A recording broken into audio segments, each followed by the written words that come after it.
one thing we haven't talked about this holiday season yet, the gaming. Why not? Why? That's where you start with, is video games. Right where we live. What's going on? Up the suspense. Oh, okay, all right, What's we'll take Thor that. like in real life? Yes. What is he like? He's amazing. He does the traffic now. Yeah. That's awesome. That's almost like a video game. Man of many talents. That's Coming incredible. soon. BT the video game. We'll work on that. All right, okay. But let's talk about these gaming consoles this holiday season. It was the big battle, PS4 versus Xbox One. We're going to start with the PS4. What do you guys like and dislike about it? We haven't had a battle like this since the Sega Genesis went up against the Super Nintendo. And it is a fight. And it was bloody. Yeah. Right? And this one is too. Yeah, it is a battle. It was a battle. It's starting right now. You know, I mean, they've been having the marketing hype all the way leading up to these consoles launching, and now they're both out, and we've never had two powerful new gaming systems launch within a week of each other, which was kind of surreal. And when it comes to power and you know what these things can do, they're very similar, but we're talking about the PS4. Very sleek design. The PlayStation 4 is a beautiful object. I love having it in my home. We'll talk about the Xbox One later. Yeah. But the no power brick on the outside. It's all very self-contained. It looks good, and it plays some awesome games. Not enough awesome games, but the first game that comes to mind for us is Knack. Yeah, Knack's a beautiful game that's you know, family friendly and all that stuff. But they changed the controller on the PS4, and that's a really cool thing. I mean, they've had a successful model with their DualShock controller on the front of the PS4 controller, and they've got divots for your thumbs, and it's shaped a little bit differently. It's a little larger than it has been, and that sounds like an insignificant kind of feature to talk about with the new machine, but it really is your input device for all of these games, and it feels incredible. It's a terrific controller and a very powerful console. This game, I don't think, really illustrates the horsepower of the machine, because it looks like it could have been made on previous platforms, but all of the bits and pieces of that little character there are procedurally generated by the hardware, so it's all created all of these different assets and about that stuff. stuff. I know, but it's you know what? It takes a long time.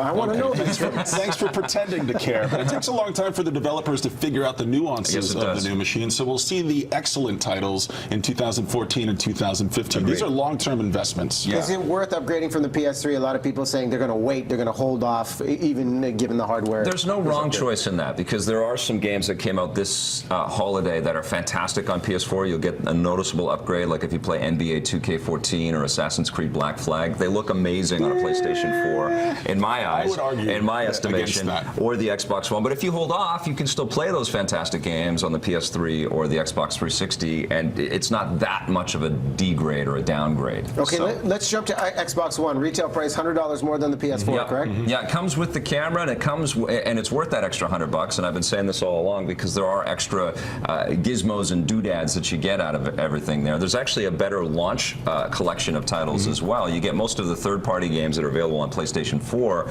but they have Forza Motorsport 5, which is a great racing game. Beautiful. I mean, if you are into cars, I'm not really into cars. I don't even own a car. This is my chance to drive, to drive it like I stole it. Make sure you show the check, okay, guys? It's a very pristine, very clean world. I mean, look at this thing. I mean, you can you have a couple of different camera angles you can choose from. You can be inside the car itself, or you can be outside behind the car. Everything you're doing, wherever you're going, I mean, you're just marveling at the lighting effects and the particle effects. Yeah, the little things that they did right. I mean, this is a studio that has been making these games for a long time now, and they have perfected the formula. Yeah, and for that $100, you get the Kinect camera, and the Kinect sensors and all that stuff have been really vastly improved from the previous iteration of the hardware.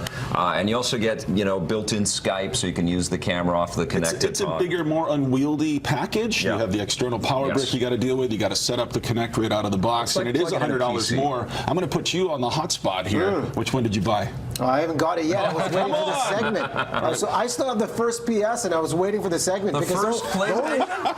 Wow. The only game that was 20 years ago, man. The only game I ever played with the boys is the NHL iteration year after year. But later, that comes next year, so maybe you should wait for another year. Maybe I should wait. So lay down the verdict. If somebody's watching thinking PS4, Xbox One, Vic, would start with you. Which way do you go? It's really hard to tell right now, but I really love PlayStation's investment in development. They have a lot of fantastic game studios, and Uncharted and The Last of Us from Naughty Dog are perfect examples. So I would say PlayStation 4 for me. PlayStation 4? Yeah. Right now it's a neck and neck race. If you're looking at sales, it's about $2 million a piece, which is unbelievable considering the $100 gap between the two. I'm with Vic though. I never agree with him. This is a landmark moment. Unprecedented. The PS4 all the way. The Xbox. I mean, we'll see. We really don't know. These are these are long-term investments. We'll see the dividends later next year and early in 2015. Yeah, and it's not to say the Xbox One is not amazing, because it is. It's a great console, but I think we have to kind of see the long-term investment from Microsoft as a first-party company. What are they going to spend on in terms of game software for us to enjoy? Okay, got to wrap on that note right there, boys. Reviews on the Run Electric Playground. You see them right here on City. Thanks for coming in. We just got here. We just got Come on, just warming up. Yes.